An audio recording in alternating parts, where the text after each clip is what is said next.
15 কোটি টকা ব্যয় সাপেক্ষে পুৰণি সৰভোগ সমষ্টিৰ ২৬খনকৈ পথৰ কামৰ শুভাৰম্ভ কৰে মন্ত্ৰী ৰঞ্জিত কুমাৰ দাসে। আজি বৰপেটা ৰোড স্থিত লোক নিৰ্মাণ বিভাগৰ ভৱানীপুৰ সৰভোগ পাকা বেতবাৰী ক্ষেত্ৰীয় পথ সংমণ্ডলৰ অধীনত 2025-26 বিত্তীয় বৰ্ষৰ বিভিন্ন শিতানৰ মঞ্জুৰিপ্ৰাপ্ত SOPG 2025-26ৰ অধীনত ২৬খনকৈ পথৰ কামৰ শুভাৰম্ভ কৰে মন্ত্ৰী ৰঞ্জিত কুমাৰ দাসে। অনুষ্ঠানত উপস্থিত থাকি মন্ত্ৰী ৰঞ্জিত কুমাৰ দাসে কামৰ ঠিকা লাভ কৰা ঠিকাদাৰসকলক সকিয়নি প্ৰদান কৰি কয় যে কাম ভাল হ'ব লাগিব আৰু অহা 2 ফেব্ৰুৱাৰীৰ ভিতৰত কামৰ শুভাৰম্ভ হ'ব লাগিব। ইয়াৰ উপৰিও অনুষ্ঠানত উপস্থিত থাকি মন্ত্ৰীগৰাকীয়ে সৰভোগৰ বিধায়ক মনোৰঞ্জন তালুকদাৰক সমালোচনা কৰি কয় যে তেওঁৰ নাম আচলতে এণ্টাৰটেইনমেণ্ট তালুকদাৰহে।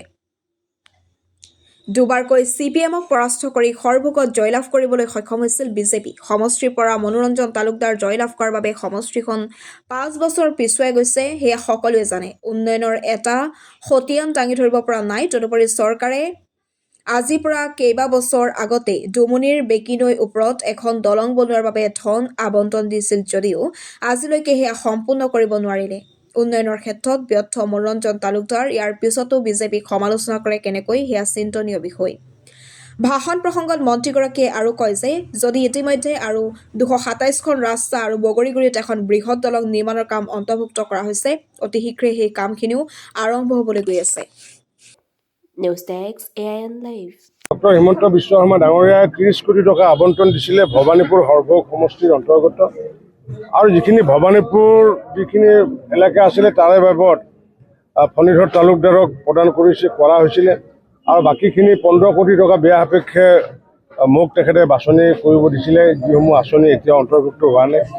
সেইটোৰ আধাৰতে আজি 15 কোটি টকা ব্যয় সাপেক্ষে সৰভোগৰ যি পুৰণা সৰভোগ সমষ্টিৰ সেই সৰভোগ সমষ্টিৰ প্ৰায় 26টা বাট পথৰ আমি আজি আনুষ্ঠানিকভাৱে কামৰ আমি শুভাৰম্ভ কৰিছোঁ আৰু এই যিহেতু মাঘ বিহুত আমি কাম আজি আৰম্ভ কৰিছোঁ আৰু বহাগ বিহুৰ ভিতৰতে কাম সম্পূৰ্ণ কৰাৰ কাৰণে ইতিমধ্যে নিৰ্দেশ প্ৰদান কৰিছোঁ। আজি বিভাগক আমি নিৰ্দেশ প্ৰদান কৰিছোঁ।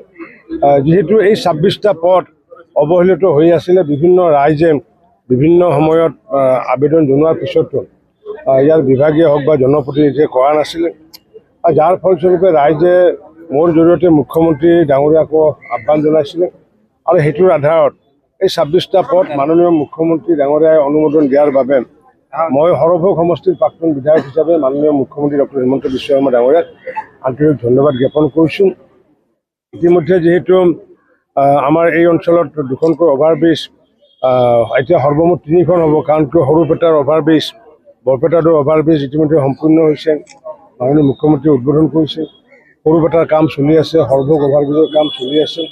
ইয়াৰ উপৰিও অসমমালা যিটো আমাৰ প্ৰায় 100টা অসমমালা ৰাস্তা যিটো লোৱা হৈছিলে, অসমমালা ৰাস্তাটো আমাৰ এতিয়া 100টাৰ ভিতৰত ইতিমধ্যে আমাৰ যিটো পাঠশালাৰ পৰা যিটো সৰ্থেবাৰীৰ পৰা পাঠশালাৰ অহা যিটো পথ, সেই পথটো এই 2-4 তাৰিখৰ ভিতৰতো উদ্বোধন কৰাৰ কথা আছে আৰু এইটো যিটো আমাৰ শিমলাগুৰিৰ পৰা যিটো মানাহলৈ যিটো যোৱা পথ, সেই পথটো মাননীয় মুখ্যমন্ত্ৰী ডাঙৰীয়াই আমাৰ বিধায়ক দলৰ বৈঠকত আমাৰ বিধায়কসকলৰ সভা পাতি যিহেতু মোৰ এটা অংশ যিহেতু মোৰ সৰভোগ সমষ্টিৰ পূৰ্বৰ অংশ পৰে আৰু বাকী অংশ যিহেতু নতুনকৈ যিহেতু যি মানাহ সমষ্টিত যিহেতু পৰে, যাৰ কাৰণে মুখ্যমন্ত্ৰী ডাঙৰীয়াই তেখেতে ধেমালি কৰি কৈছিলে যে এটা ৰাস্তাত 2জনকৈ বিধায়কৰ অংশগ্ৰহণ থাকিব, বিশেষকৈ শিমলাগুৰিৰ পৰা যোৱা মানাহত।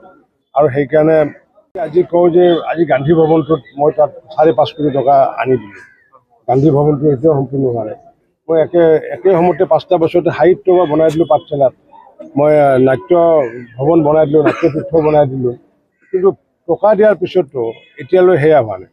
যি আমি 101 কোটি টকা ব্যয় সাপেক্ষে যি টকা দিলোঁ, টকা দিয়াৰ পিছতো ডুমনি ব্ৰিজ আজিলৈ কৰিব পৰা নাই, যি বগৰীগুৰি ব্ৰিজ আজিলৈ কৰিব পৰা নাই। গতিকে মইতো নিজে শব্দটো ক'লে মানে বেয়া হয়, মানে এই যি 10 বছৰে যিটো আমি উন্নয়ন কৰিছিলোঁ, এই 5 বছৰত আকৌ মানে কি হৈছে, 5 বছৰ আৰু মানে কমি আহিব। কিন্তু ইয়াতে কাম কৰিব লাগিলে আৰু এতিয়া মানে কামটো আৰু 10 বছৰ কৰিব লাগিব, তেতিয়াহে কামবোৰ এতিয়া সম্পূৰ্ণ হ'বগৈ। গতিকে উন্নয়ন এই যে আজি উন্নয়নৰ মই সভাত ৰাজহুৱাভাৱে কৈছোঁ, এই 26টা ৰাস্তাত, এই 26টা ৰাস্তাত ৰাইজে কাকতি মিনতি কৰাৰ পিছতো এইসকল ৰাইজে কৰিব মানে নোৱাৰিলে বিধায়কৰ জৰিয়তে, CPMৰ বিধায়কৰ জৰিয়তে যাৰ কাৰণে মোক প্ৰাক্তন বিধায়ক হিচাপে তেওঁলোকে আহ্বান জনাইছিলে, অনুৰোধ জনাইছিলে। আৰু সেই অনুৰোধৰ আধাৰতে মুখ্যমন্ত্ৰী ডাঙৰীয়াক মই আহ্বান জনোৱাৰ পিছত এইখিনি আমাক দিলে। গতিকে উন্নয়নৰ CPMৰ উন্নয়নৰ নমুনা দেখাই পালে যে তেওঁলোকে 5টা বছৰে এই ৰাস্তাকেইটা নকৰিলে। মই আজি যদি মাননীয় মুখ্যমন্ত্ৰী ডাঙৰীয়াক যদি আহ্বান নজনালোহেঁতেন মই নাপালোহেঁতেন। মই এতিয়া পূৰ্বৰ বিধায়ক হিচাপে মোৰ টান এটা আছে, সম্পৰ্ক এটা আছে কাৰণে এইটো কৰিছোঁ। গতিকে নতুনকৈ যে আমি লেখত ল'বলগীয়া, আজি যেনেকুৱাকৈ পাটাচেগুচি সমষ্টিত যিমান লেখত ল'বলগীয়া হৈছে, ইয়াতে নতুনকৈ লেখত ল'বলৈ কি আছে? শ্বহীদৰ পাৰ্কটোতো আমিয়ে বনালোঁ, বননগৰৰ আমি ছায়েন্স কলেজ আমিয়ে বনালোঁ, এতিয়া নামে দিছোঁ এণ্টাৰটেইনমেণ্ট তালুকদাৰ। আৰু মই সেইকেইটা সদায় মানে ফূৰ্তি পাই থাকোঁ, কাৰণ দুবাৰ মই হাৰাইছোঁ। দুবাৰ মই হাৰোৱা নাই, আমাৰ সৰ্বভোগ সমষ্টিৰ কাৰ্যকৰ্তাই হাৰাইছে।